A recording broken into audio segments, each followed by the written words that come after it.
เพิ่นให้ไปได้น่ะเนาะให้แบบเดือนแสนเงินเวียด เบิดมือเลยบ่ บ่บ่ได้เงินมือคันหนึงรถหันแสนหนึงเงินเวียด แต่หนึ่งเงินเวียดตกเป็นเงินลาวเฮานี่เท่าใดบัด 80,000นะ แปด 75,000ตัวละ80เอาผู้หันถ้าคนบ่เป็นครับหันตายรถผู้นะ ว่าแล้ว จับ โอเค2ล้านกับ100,000เด้อพี่น้องเด้อเนาะก็นี่แหละมาฮอดจอดถึงละทางบ่ต้นก็สิได้มอบให้กับทั้งน้องเพิ่นซื้อข้าวซื้อน้ำนี่ก็โหได้หลายสอบตัวด้วยเนาะได้บ่3สอบ ได้3 สอบ เนาะสอบหนึงตัวใดเพิ่นขายอยู่ สอบหนึง600,000 6,500,000โอเคพี่น้องเอ้ยเนาะเอาน้องอ่ะโอเคโดยตั้งเอาผู้ใหญ่ใจดีเพิ่นชื่อป้าตุนเด้อเพิ่นชื่อป้าตุนอยู่พังต่างประเทศก็มีแต่ว่าอยากให้ทั้งน้อง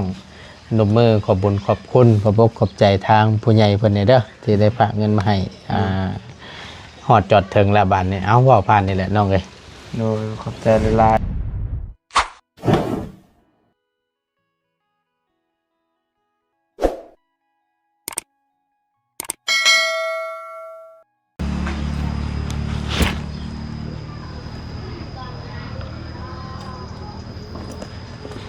มาบาทนี้พี่น้องเอ้ยเปิดคลิปเปิดภาพอีกบัดนี้เนาะพร้อมกับถุงกระเตี้ยวแรงของทั้งมันของพ่อน้องชอนบ่พี่น้องเอ้ยเห็นเมื่อกี้นี่เห็นบ่วงหนูเห็นบ่วงเห็นลักเหี้ยวเราปะนี่พี่น้องที่เพิ่นเอาไปลักเป็นสลิงตัวอันตัวเบรกรถนี่เนาะนี่หลายเติบเลยเต็มถุงบูว่าเราสิไปลักอยู่ใส่พอดีทางประตูเขามาหาทางน้องสอนเพิ่นก่อนพี่น้องเนาะพอดีว่ามีเงินทางผู้ใหญ่ใจดีเพิ่นได้ฝากมาให้ทางน้องเพิ่นและทางประตูก็ได้เข้ามาแล้วสิมอบเงินมอบคำให้กับน้องเพิ่นเนาะแต่ว่าเขามาผัดคือจังหวะบ่เห็นถามทางพอตู้เพิ่นเมื่อกี้นี่ว่าเห็นย่างเลาะอยู่แถวนี้ว่าซั่นเนาะเอาคนอื่นพี่น้องเอ้ยกราบสบายดีและสวัสดีพ่อแม่พี่น้อง FC เบิร์ดสุขุสุคนเนาะบ่ว่าสิอยู่ในและก็ต่างประเทศก็ยินดีต้อนรับเข้าสู่ช่องประธานป้อง Channel คือเก่าพี่น้องเอ้ยพบเจอกันพอดีทั้งแม่ป้าตุ้นว่าซั่นเนาะชื่อคือบ่ตุ้นนี่แหละเห็นทั้งแม่เพิ่นเขียนมาบอกนี่พี่น้องได้ฝากเงินมาให้ทางน้องสอนน้องของน้องออนว่าสันน้องทรายของผัวน้องออนบอกพี่น้องเลยคำบอกตัวจำบุพิษเลยแม่เพิ่นบอกอยู่นี่นะนี่ป้าตุนเนาะฝากเงินมาแม่นละพี่น้องส่งให้เท่าสอนน้องผัวนางอ่อนเด้อคือซีเมนน้องสอนเพิ่นนี่แหละพี่น้องที่ตัดไม้ตัดนั่นให้ทั้งเบาเทืองเมื่อวานนี่เห็นก็ตัวมีแต่ต้นงามๆพี่น้องมีแต่รับงามๆลำใหญ่ๆนะถ้าว่าอยู่ฝั่งไทยนี่โอ้ยคักพี่น้องได้เงินแน่น่ะตัดหั่นเป็นท่อนเฮ็ดเป็นเคียงเฮ็ดเป็นเคียงแล้วก็ไว้ขายบ่ต่ำกว่า100หา200พุ่นแหละ150จังซี่นะพี่น้องพอไม่ขามซับเนาะกกขามต้นใหญ่พาหรือว่าตัดเป็นบ้องไปแบบนี้พี่น้องต้นใหญ่ๆแล้วนี่เนาะโอ้อยู่ฝั่งไทยได้เงินเหมือนบ่จักสิแม่นต้นไหลบ่ต้นเห็นในคลิปบ่เสียงอยู่หน้าเฮือนของน้องอันเจืองพุ่นบ่พี่น้องหรือว่าแนวใดเนาะตัดต้นนั้นออกว่าซั่นบ่ต้นที่แรกบ่ต้นแนมเห็นนึกว่าต้นตัวนี้ ต้นนี้นี่ต้นใหญ่ๆนี่นะพี่น้องโบแมนเนาะเดี๋ยวประตูเบิ่งก่อนพี่น้องเพิ่นเฮ็ดได้ไดนี่เดี๋ยวถาน้องเพิ่นมาก่อนเพราะว่าถ้าสิเป็นทั้งพ่อเพิ่นละไปตามให้อยู่ประตูก็มากับบ่พ่อซับ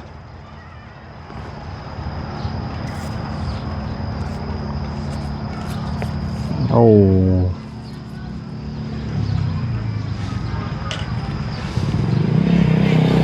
ชีบ่พี่น้องมันเหี่ยวยังไงนี่เอา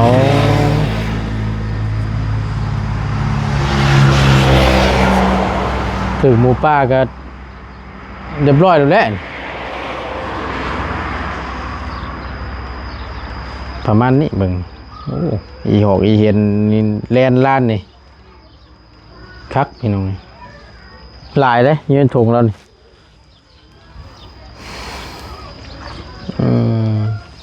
เราจะเป็นอันนั้นทางใดนี่เนาะ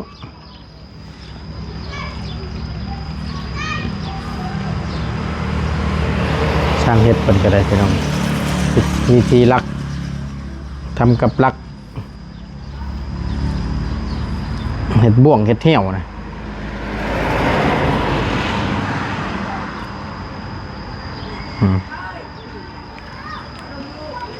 ว่าสิเข้ามาหาน้องเพิ่นแต่เมื่อวานนี่แหละทางบ่ต้นก็มัน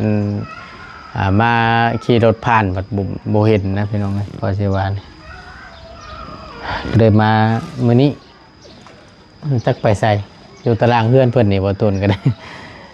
เดินดีๆก็เบยก็ว่างอยู่บ้านนี่คือจังว่าเห็นอันนั้นพี่น้องเห็นในคลิปบ่เสียงคือจะมีผู้ใหญ่อันนี้บ่พี่น้องเนาะเอาแต่ว่าบ่ต้นเว้าผิดพลาดหรือว่าบ่ถูกบ่ต้องขอโทษขออภัยนำหลายๆเด้อพี่น้องเด้อพอดีคือจังเห็นในคลิปตั้งบ่เสียงพี่น้องว่ามีทางผู้ใหญ่เพิ่นบ่ที่ว่าอยากให้ทั้งน้องสอนกับน้องอย่างพี่น้องทายน้องไม้บ่คือจังว่าอยากให้อันเอากันจะบอกพี่น้องเนาะแต่ว่าใดเห็นในคลิปบ่เสียงเนาะบ่ต้นก็บ่ค่อยฮู้ได้ละเอียดหรอกเนาะบ่ค่อยฮู้ได้ละเอียดปานใดอยากเว้าไปหลายก็อย่ามันผิดนะเนาะพี่น้องเพิ่นก็อาจสิฮู้อยู่ดอกเนาะเดี๋ยวถ้าถามน้องเพิ่นจักนิดจักหน่อยเป็นอะไรพี่น้องเอ้ยคือจังหวะนั้นเนาะยากเท่าใดพี่น้องเอ้ยคนเฮาถ้าว่าสิเอามาเป็นลูกเป็นผัวเป็นลูกเป็นเมียนี่ถ้าบ่ฮักบ่มักกันในดีนี่โอ้ยเอาไปแล้วก็ปะเอาบ่โดนก็ปะเพราะว่ามันมีนะอยู่ในบ้านบ่ต้นนะแปลว่ามักอันนั้นนี่มักแบบว่ามักแบบผู้ใหญ่ผู้ใหญ่ทั้งพ่อทั้งผู้สาวก็ให้เอากับทั้งพ่อผู้ว่าวใครเอากับทั้งลูกสาวของผู้นี้บางเทื่อแบบคือเฮาแบบว่าเป็นหมู่เป็นคู่กันสินะพี่น้องแต่มีครอบมีครัวแล้ววันนี้แหละต่างคนกับต่างเลยลูกอย่างสินะคนนั้นได้ลูกผู้หญิงทั้งนี้ลูกผู้ชายบางเทื่อว่าขอโทษน้ำพี่น้องเลยว่าบางเทื่อเนาะบ่หยอกลูกเอานี่กูสิแต่งให้นี่ประมาณนี้นะเอารถนี่กับอีนี่ประมาณนี้บางเทื่อปัดลูกบางคนนะขัดใจพ่อแม่บ่ได้บางเทื่อปัดบ่มักปานใดแล้วแต่ว่าเอาพ่อแม่ให้เอากันเอาจำเป็นจังซี่นะเอากันแบบก็บ่ได้ล้นปานใดพี่น้องเลยสุดท้ายแล้วก็ปะเพราะว่าเขาบ่ได้ฮักกันนะบ่ได้ฮักกันแต่แรกเพื่อนว่าเอาก็ด้วยความแบบว่าจำเป็นด้วยที่ว่าพ่อแม่บังคับก็สิว่านี่มาใส่ผู้เว้าฮะมาแต่ทางใดเดี๋ยวนี้คือย่างเซ่แท้เดี๋ยวนี้มาพี่ดู มาแต่ทางใดฮะย้ำมาพี่ก่อนโอเคสบายดีน้องสบายดีโอ้ยเนาะเมื่อวานนี่ขี่ผ่านอยู่เมื่อวานนี่บ่เห็นซ้ำย้ำมาพี่ก็ได้บ่เห็นมุมกล้องไงโอเค ก็จังว่าสิแพ็คคักทะเลบาทนี่เนาะมันฮ้อนบ่เบิ่งช่องหากระตื่นมาจักดอกอันนี้ มอ ไม่ใช่ใช่อันนี้ไม่ไอ้นี่ ลินอยู่ เออเออกินแล้วบ่เขาฮ้อนแห้ง กิน กินอะไรเจ้าบ่สิไปรักหนูนี่ บ่ พอเจ้าบ่เฮ็ดบ่วง บ่ อืม บ่ได้ไปรัก เบิ่งเจ้าน้ำมาให้กิน อยู่เพื่อน อยู่เพื่อนบ่เจ้ากะ โดน เอาอาจจะบ่เย็นนี่แหละเพิ่มพลังก่อน ไปใช้ทั้งใดตู้ ใช่ ฮะเฮ็ดไว้ซื่อบ่โอ้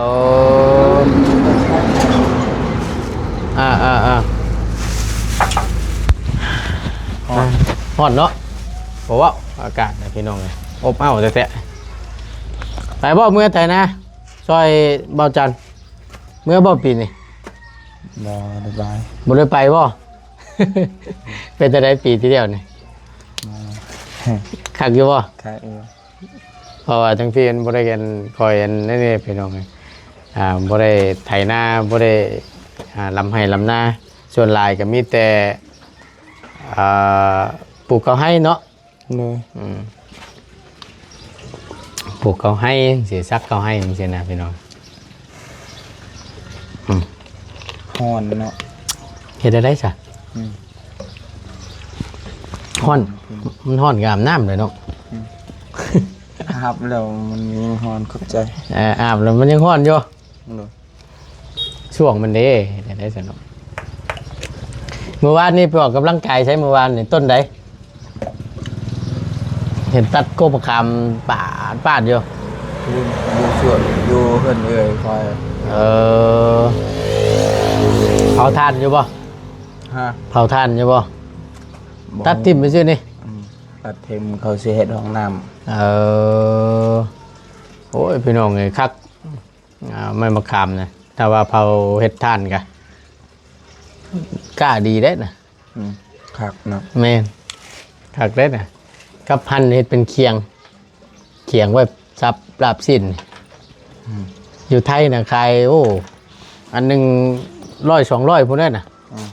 ไม่มาขามนี่ใหญ่ๆเก็ดๆในคักพี่น้องเพราะว่าเป็นเงินเป็นคำเบิดอยู่พุ่นน่ะบ้านเฮาน่ะตัดทิ่มไปชื่อ ตัดแล้วมีแต่หมูคอยใช่ อันนั้น มีแต่หมู่ขอขายเพิ่นบ่ชื่อบ่ บ่ละคายก็มันบ่คือบ้านตัวเอง บ้านเดียวกันบ้านใกล้เรือนเคียงเนาะ มันบ่ เฮาก็ไปขายทั้งอื่นเลยเฮ้ย คายใช้ไว้สิชื่อ ให้ชื่อใหม่ขอเฮ็ดเองก็ได้พวก เยอะเนาะ แล้ว พอเดี๋ยวนี้ก็ตอบยากเด้เนาะ อืม ไปจนบ่เป็นผู้เล่นนั่นนี่บ่ได้ไปเฮ็ดบ่ได้ไปทั้งใดบ่เดี๋ยวนี้ บ่ แล้วบ่มันปลูกมันปลูกหยังเลย แล้ว เข้าวงเขาให้แล้วครบไปแล้ว อืม อืม บ่มีให้มีแต่สวนกล้วยกับ มีแต่ น สวนกล้วยกับมันพอทั้งบ่ตูนกับอันนี้พี่น้องเอ้ยก็บ่ได้ค่อยเข้ามาหาน้องเพิ่นมีแต่ทั้งบ่เสียงที่เข้ามาประจำเนี่ยเข้ามาลุกนะพี่น้องมีทั้งบ่เสียงนี้ที่เข้ามาคอยเข้ามาหาทางน้องๆเพิ่นนี่เนาะเพราะว่าเฮ็ดเฮือนเถียงน้ำเนเนาะเฮือนน้ำเนใช้เฮือนบ่ล่ะก็ยังบ่ได้เห็นแน่กะ ก็ได้ เฮือนเถียงน่ะ เพื่อนลมนะ โอ้อยู่ในพุ่นบ่อันตะนางอ้อมพุ่นบ่ โดย เดือมแมบมันบ่ โดย อ๋อพอยังบ่เคยเห็นได้เทื่อก่อนสิว่ายังบ่ทันได้เข้า โดย แต่เฮือนน้องเถียงเพิ่นก็ได้เพิ่นอยู่เฮือนอยู่บ่เดี๋ยวนี้ จักละยันไปเฮ็ดเวียก บ่เพิ่นไปฉีดยาข้วยเพิ่นบ่เนาะยาอ้อยบ่ โดย อันถามเนี่ยอันเป็นอะไรอันตั้งง่ายเห็นในคลิปบ่เสียงคือจังว่าอันนั้นบ่ผู้ใหญ่เพิ่นให้เจ้ามักให้เอากับนางหล่านั่นบ่ น้องหยัง มันพายนะ น้องกายน่ะแม่นน่ะดีบ่เอา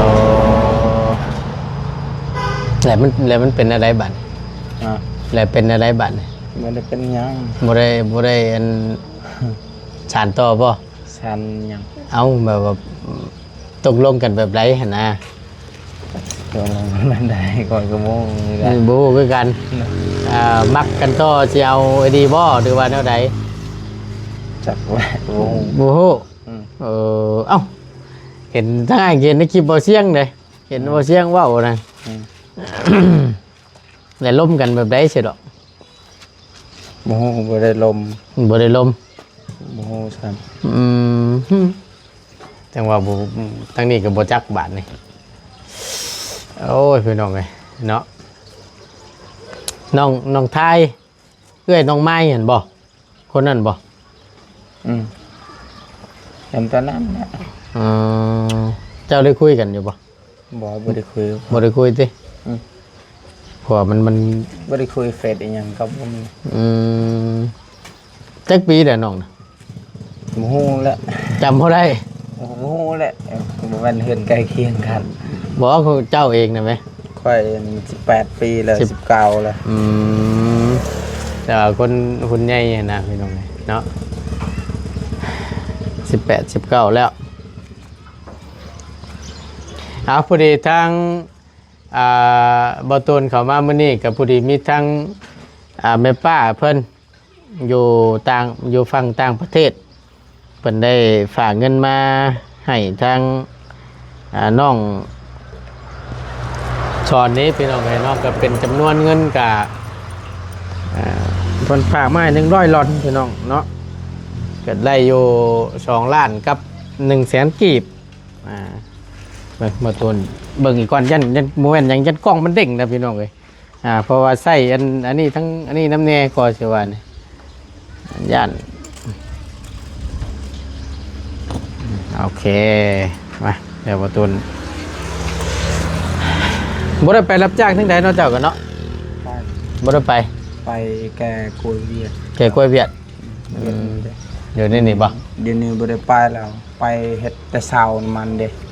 ไปแต่3 โมงแต่เช้าถือโคมมาเข้าไปขายกล้วยอยู่เวียดประมาณ9 โมงดีได้เมื่อแต่เวียดเลยไปรับจ้าง เพิ่นให้ไปได้น่ะเนาะ ให้แบบเดือนเซนเงินเวียด เบิดมือเลยบ่ บ่บ่ได้หมดมือคันหนึงรถหันแสนหนึงเงินเวียด แต่หนึ่งเงินเวียดตกเป็นเงินลาวเฮานี่เท่าใดบัด 80,000นะ 80 75,000ตัวละ80 เอาแสนเงินเวียด เต็มคันรถคันหนึงบ่ เด้อ รถ6ล้อบ่ เด้อบ่แม่นรถจักรนี่เด้เขาตัดแต่ส่วนเลย ตัดแต่ส่วนเลยถือไผทรายมาแล้วก็หาซาเลย ตัดใบตองใบยางห่อไว้กล้วยเขาไปขายอยู่เวียดยันมันซ้ำแล้วเขาบ่ซื้อกล้วยมันดำยากแหละไป เฮาไปรับจ้างแก้ไม้เพิ่น ขึ้นภูอีกภูหันถ้าคนบ่เป็นขับหันตายรถภูนะ หัวเหลือก กับเบะหมดเบรกหัวเบรกหน้ากันยังมันลง กลับหมดเลยได้ ทั้งตีนก็เหยียบ ทั้งมือก็ก โดย ำบ่อยู่ บ่อยู่ยังไล่ตีนแบบนี้คือ แล้วรถดิ บ่ได้เลย เอ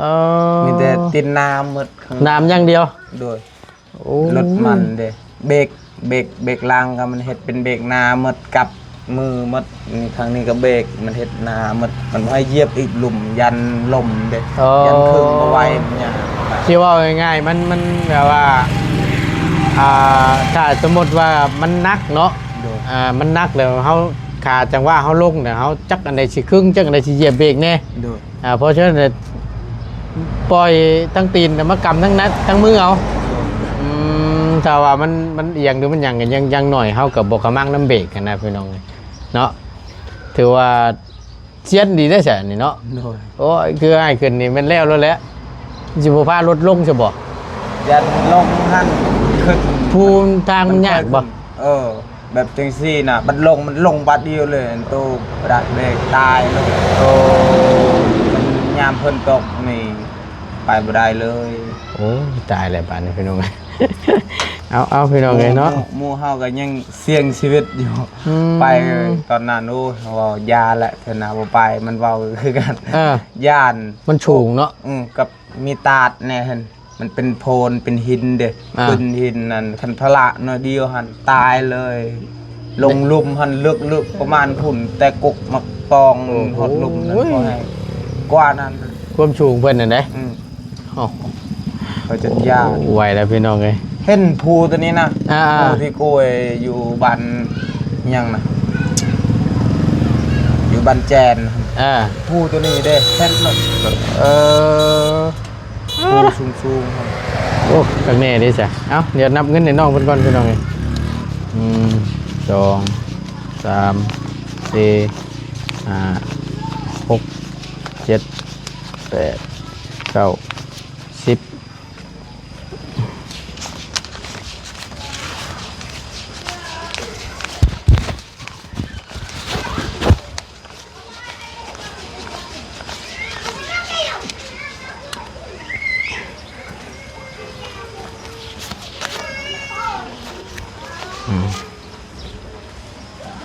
เดี๋ยวนับเบิ่งใหม่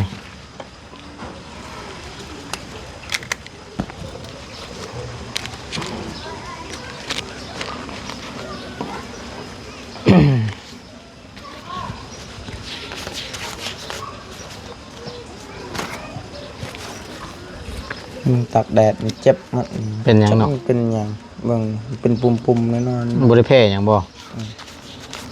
ตากแดด สี่ ตาก หกเก้าสิบ100,000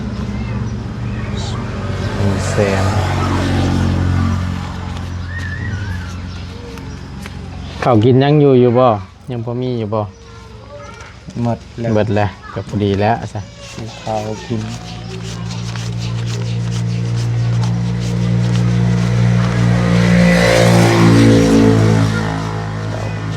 10โอเค2,000,000กับ100,000เด้อพี่น้องเด้อนอกจากนี่แหละมาฮอดจอดถึงละทางบ่ต้นก็สิได้มอบให้กับทั้งน้องเพิ่นซื้อข้าวซื้อน้ำนี่ก็โหได้หลายชอบตัวด้วยเนาะได้บ่3ชอบ ได้3ชอบ เนาะชอบหนึงตัวใดเพิ่นขายอยู่ สอบหนึ่ง600,000 6,500,000โอเคพี่น้องเอ้ยเนาะเอาน้องนะโอเคโดยเอาก็มีแต่ว่า ยอดเงินจำนวนนี้ก็เป็นทางผู้ใหญ่ใจดีเพิ่นชื่อป้าตุนเด้อเพิ่นชื่อป้าตุนอยู่พังต่างประเทศก็มีแต่ว่าอยากให้ทั้งน้องหนุ่มมือขอบบุญขอบคุณขอบอกขอบใจทางผู้ใหญ่เพิ่นนี่เด้อที่ได้ฝากเงินมาให้ฮอดจอดถึงละบาทนี่เอาเว้าผ่านนี่แหละน้องเอ้ย โดยขอบใจหลายๆเด้อทางแม่พอตุน ทางป้าตุน ทางปาตุน โดย ขอให้อยู่ดีไม่แห้งขอให้สุขกายสบายใจเด้อขอให้เจริญขอให้เฮ็ดการงานขอให้ลาบให้ลื่นเด้อทางแม่เพิ่นเด้อขอให้เฮ็ดเวียกหยังก็ขอให้มีความสุขตลอดไปเด้อหมดทางครอบครัวทางแม่เพิ่นขอให้อยู่ดีมีแห้งตลอดไปเด้อ สาธุเนาะสาธุ สาธุ สาธุเอาทางบ่ตูนก็ในนามต่างหน้าเป็นสะพานบุญพี่น้องเอ้ยก็ต้องขอบบุญขอบคุณขอบอกขอบใจทางทางแม่ป้าต้นหลายๆเนาะที่ไว้วางใจกับทั้งลูกเป็นสะพานบุญให้ก็ได้มามอบให้ฮอดจอดถึงเด้อเด้อแม่เด้อเนาะให้กับ แต่ น้อง ลาย เพิ่น ทางอายนำนะเด้อ โดย ขอให้ โดย อายอยู่ดีมีแห้งขอให้เทวดาเบิ่งแยงหมดทุกคนเด้อกับอาย FC ทุกคน โอ้ย ขอให้อยู่ดีมีแห้งขอให้สุขกายสบายใจเด้อขอให้ไปไสมาไสขอให้ตลอดปลอดภัยเด้อทางอายเพิ่น สาธุสาธุเอาขอบบุญขอบคุณขอบอกขอบใจทั้งป้าตุนในลายๆเนาะขอให้ทั้งป้าและพร้อมพร้อมครัวจงอยู่ดีมีแห้งเนาะความเจ็บอย่าสุใดความไข่อย่าสุมีเด้อปรารถนาสิ่งใดขอให้สมคำมุ่งมั่นลังปรารถนาบ่ว่าเสร็จธุรกิจการงานใดๆค้าขายงานมือหยังก็ขอให้เจริญรุ่งเรืองในหน้าที่การงาน ตลอดปีและตลอดไปเด้อสิ่งที่สำคัญขออายุมันขวัญยืนเด้อทั้งแม่ป้าเด้อเนาะสาธุสาธุเนาะเอามีแต่ว่าทั้งง่ายก็สิได้กลับก่อนบาทนี่ โดย ไว้มื้อหน้ามื้อในสิมาเยี่ยมยามดินน้ำไม้เด้อ โดย ขอบใจละลายอยู่ดีมีแห้งล่ำลาล่ะพี่น้องไอ้ทั้งบ่ตูนก็ขอบบุญขอบคุณทาง FC ปัจจุกูสุคนที่คอยเป็นกำลังแห่งใจ และติดตามรับชมคลิปเลยบ่ขามโฆษณาสิ่งที่สำคัญเนาะพบเจอกันคลิปหน้าพี่น้องสบายดีเด้อพี่น้องเด้อโดยไปเอาไว้กินนี่ซะ โดย มีอยู่แล้วว่าตู้เย็นนะ มีอยู่ ใครอยู่ดอกจันเอาเจ้าจัดแจงบริการบริหารเอาเด้อ โดย ซื้อข้าวซื้อน้ำนั่นแหละไว้กินไว้อยากให้ตนให้ตัวไว้หั่นแหละเนาะถือว่ามาทันเวลาผู้ดีประจักกันนี่เขากินเบิดนะ พักผ่อน พักผ่อนผู้ดีเออ วันนี้ก็ไปน้ำเบียดอยู่ เศร้าแรง โดยโอเคเพื่อนน้องเลยโอเค